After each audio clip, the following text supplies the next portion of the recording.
Lembaga Pengelola Dana Pendidikan atau LPDP menyatakan akan memantau para penerima beasiswanya untuk memenuhi kontrak agar kembali ke Indonesia seusai studi di luar negeri. Jika tidak kembali, maka mereka harus mengembalikan uang beasiswa atau berurusan dengan penagih utang negara. Direktur Utama LPDP Andin Hadianto menjelaskan bahwa dalam pendaftaran awal, para calon penerima beasiswa menyampaikan rencana studi dan pengabdiannya ketika kembali ke Indonesia. Penerima beasiswa juga menandatangani kontrak, diantaranya berisi kesediaan untuk kembali ke Indonesia setelah studi selesai. Para penerima beasiswa LPDP wajib kembali ke Indonesia dan mengabdi dengan perhitungan waktu 2N+1. Artinya, jika masa studi di luar negeri adalah 2 tahun untuk jenjang magister, maka mereka harus kembali dan mengabdi di Indonesia minimal 5 tahun.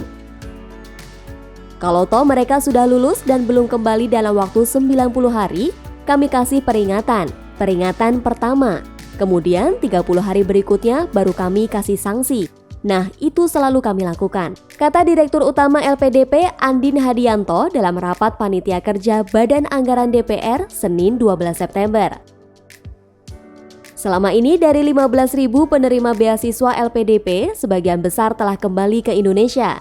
Andin sudah memberikan peringatan kepada 175 alumni agar kembali ke Indonesia.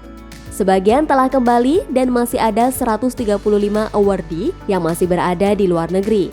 Andin menyebut bahwa pihaknya akan menghentikan pemberian beasiswa kepada awardee LPDP yang belum lulus setelah ketentuan periode waktu, misalnya di atas 4 tahun untuk jenjang doktoral.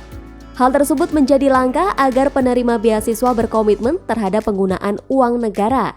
Bagi awardee LPDP yang tidak kembali ke Indonesia karena menikah dengan orang asing dan menetap di luar negeri, Andin menyebut bahwa penerima beasiswa itu wajib mengembalikan semua biaya kepada negara karena mereka tidak memenuhi kontrak saat menerima beasiswa LPDP.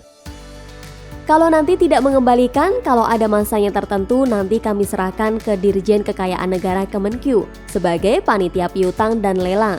Sudah ada satu yang kami sampaikan ke sana. Jadi itu sudah urusannya nanti dengan Kementerian Keuangan, Kejaksaan, dengan Polri, dan itu sudah menjadi piutang negara, ujar Direktur Utama LPDP Andin Hadianto. Andin menyatakan bahwa dari 138 awardee yang masih berada di luar negeri, 137 lainnya masih dalam tahap persuasi, negosiasi, dan pemberian peringatan untuk pulang. Secara keseluruhan, bahwa hanya 0,09% penerima beasiswa LPDP yang belum kembali ke Indonesia. LPDP akan bekerja sama dengan Dirjen Imigrasi dalam melacak para penerima beasiswa yang belum kembali ke tanah air.